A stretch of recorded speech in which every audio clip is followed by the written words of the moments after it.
to know. Lisa?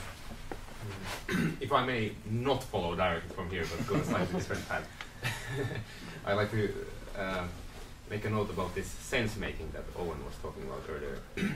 And sometimes I get a feel that people,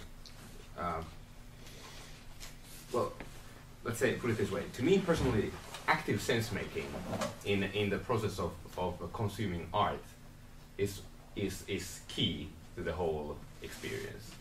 And an experience which makes perfect sense to me is basically uninteresting and kind of dead music. So I wonder to what extent we want to make perfect sense of what we are doing and hearing, because I certainly do not. And this kind of account of then when you say you have young listeners and then you say, but here's the spectrum project, here you have graduated continuous, whatever, and then you kind of map these to, oh, I hear this graduated continuous. That's great. So I don't know, is that really what we want? I don't know, just throwing that out there. That would be a misconception of what spectrum morphology is about. Well, I mean, okay, that's a little bit unfair. I'm not going to push that point any further than that. This is the case many times. This is the case many times. Diagnosing, having a taxonomy for describing things is only the very beginning. You've got to then interpret to make sense. That again is what it's about. Those arguments have run since A.B. Marx and Sonata form. Was the act of describing it destroying its actual perception? It's a very that is one of the contra against analysis arguments. Is that it gets in the way of but subjective it doesn't. reproduction. Of course, I'm saying there is an argument. I don't think it gets in the way simply because listening is a dynamic experience, and analytical discussion is cumbersome. It's based on a different time scale. It's sometimes based on freezing, if you're concerned with the work, freezing the work in order to examine it. But the reason it doesn't destroy it is because the dynamic of the listening experience still exists. And it is more than any reductive analysis can do for a piece of music. Well, I wouldn't quite make the classical argument that it destroys it. Okay, Visa. So yeah, back to performance. I do seriously wonder whether we can get away without ethnography from really understanding what's significant about performances. I think John Bowles' work is a really good example of that, because he took his improvising practice and thought very hard about what he'd done in successive performances in order to make sense of it himself and kind of hone his craft, but also to help us make sense of what he thought was important about that way of musicking in particular, and about how the ritual organises itself, how people treat that as a thing worth gathering around. And maybe Catherine's right in that we should all perhaps think about becoming our roving personal ethnographers of musical experience. Leigh. As the hour's coming to the end, I wanted to throw in a kind of anecdotal summary. We've got 8 minutes. Oh, if we have 8 minutes, then I'll do this in about 5. You call on me in about 5. Okay. Georgina. I just wanted to follow the thread of what you said. Sorry, I don't know. And then what you said and Dennis's response. And the thread, it seemed to me, which was rather interesting, which got slightly obscured, is that you said a while back, at the beginning of that thread, you said, I find going to an experience of electroacoustic music, and including the discourse on spectrum morphology, for example, to be part of what I called earlier a subculture, or this culture of electroacoustic music. And then you raised the question to which Dennis beautifully caught the ball and pushed away, which was, is there a way in which certain discourses of analysis, like, and I'm not trying to be mean, Dennis, but your own, for example, can in some way be, if not anti the listening experience, but at least can, as it were, it forms it. And you said yes, and listening is not reducible to that, so it's constructive. My point was simply to say that if we are ethnographers or auto-ethnographers, then your challenge, which was followed up, is that for some people, if you'll forgive me, Dennis, it's the very nature of the discourse that can be somehow off-putting or is part of the whole culture of the electroacoustic, which is a problem, as it were. It's not that it's as it needn't for everyone it's not constructive in the sense that you propose it to be. And I'm not trying to take a position, I'm just saying that, you know, therein is the crucial point. The point is that the discourses of analysis add, they kind of enrich the object, and they become part of the culture of what it is. Well, any taxonomy of anything will do that. Yeah. So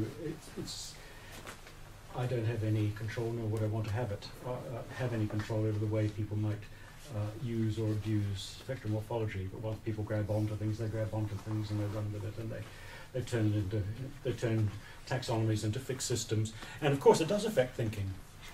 Once you've got some things to grab hold of and some means of describing something or defining something, it does affect. It's inevitably going to affect the way you think, particularly if you empathise with it. If you start using it, if you start using a particular taxonomy or a particular descriptive method or a method of symbolic logic or whatever, it's because you found something in it to which you can respond to and which you use. So it's going to affect how you think about the medium, for better or for worse. Sure. Absolutely. But to equalise that would be to ask John and now, because you mentioned, I think, David Tudor, didn't you, at one point?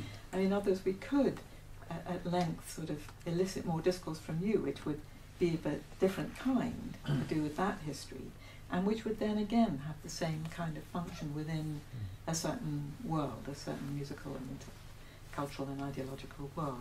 So I mean, the things, you know, and that is part of the whole expanded universe of pleasure, or experience, if you like. I think that was your point.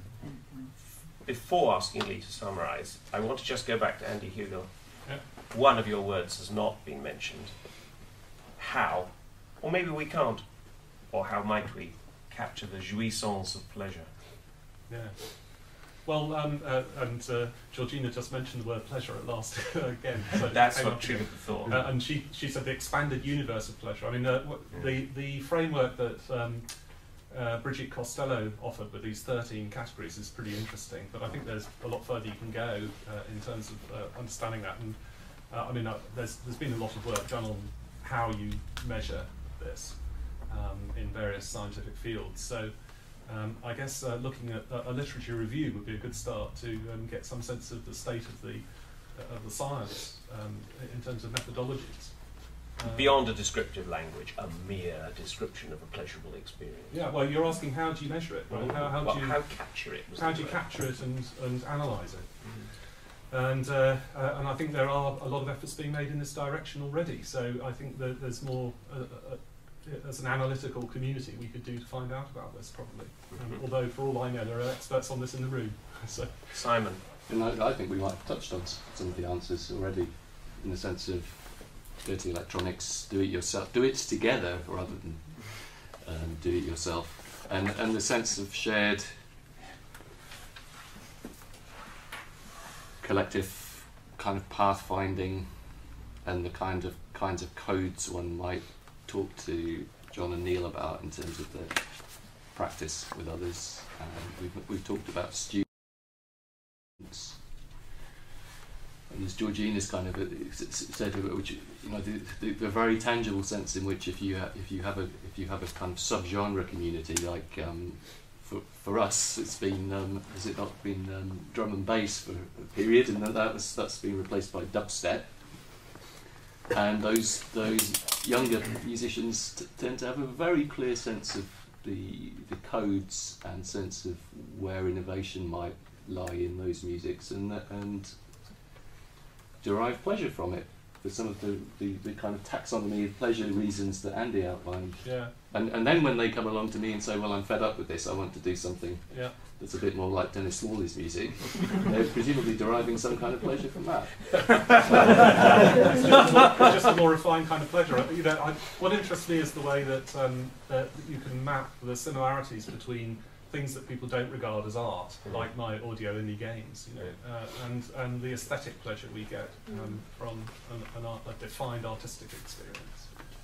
I would have thought one of the pleasures to be derived from acousmatic listening is the sense in which it really kind of forces one to use one's sense-making skills, in the sense of using our recreative imaginations, which makes it so bloody difficult to talk about, of course, but I suspect that's partial answer to where some of the pleasure is derived from. If I can just quickly say that kind of touches on the point that, like, I think these 13 categories of pleasure are exactly key to what I meant in that some of these categories depend on discovery or challenge and these kind of things, where in fact it is exactly a process where you want to tackle with something that is unknown or is familiar to you, unfamiliar to you, or something like this. So there are certain sources of pleasure where it's important that you don't quite make sense of it. Yeah. And you try to do that. I'm going to hand to Leigh for a moment. Well, I want to say that this has been a remarkable and a very, very positive hour for a number of reasons. But I'll just start with what we've been discussing in these last couple of minutes. Pleasure, aesthetics, subjectivity. These things have been popping up all morning. I've had to give a lot of talks on aesthetics recently, which is not my field. But that meant I had to go and analyze what the hell aesthetics was all about. And I think it got derailed somewhere in the 20th century. The short story for that was it was about beauty, and then it became about workness, or whatever the hell that means. It took a kind of diversion through form. And now we start using the word aesthetics and pleasure in the same sentence, which is a renaissance of aesthetics. So thank you all for that, because several people have said it. Quite a few. And we've done it during a meeting about analysis. So I think that's very important. And if I combine that with the fact that a number of you in the last hour have said, I'm involved with analysis to enhance understanding as a means towards heightening appreciation. Appreciation, aesthetics, pleasure, subjective experience. And that comes out again. I think that's amazing. So here's my 45-second history of analysis. Analysis, when I was young, was something that you had to do to get a mark, to pass a module, to get a degree. It was a task and a pain in the butt. Mainly because analysis was to prove there was some kind of pattern of behavior in music that you kind of knew about, tonal music, for example. Therefore, there was a model that existed, or a grammar, if you like Leigh, and you found out that, largely the piece adhered to the grammar. But I was always a bit of a rebel, and the good part of Mozart was when he broke the rules, and nobody ever asked me in analysis to find out what didn't work right. So I started doing analysis for myself to find out where the rules were broken, to better understand and appreciate those composers. Now, electroacoustic music, other than those that make music that sounds an awful lot like GRM, doesn't all sound the same. And we don't have the history, and we don't have the knowledge, even though we're specialists. That means there's a hell of a lot of questions to ask. Owen ran a day symposium at City with the help of Catherine about people doing radical improvisation and not having a language. Well, you ain't got a language, we ain't going to be able to analyze it, that's for damn sure. So he was putting up a kind of a yellow, are we doing something wrong, and should we kind of get this right? I thought that was bloody brilliant. First step towards being able to analyze something.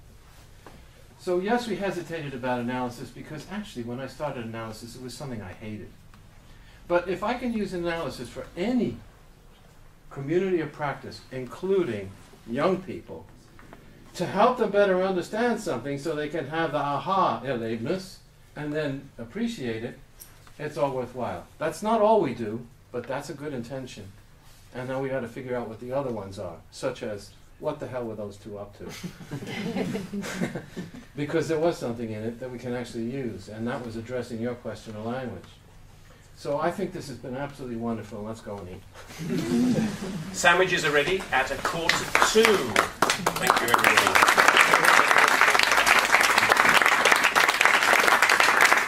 Those who've ordered sandwiches, they're ready at 1:45, 5 minutes.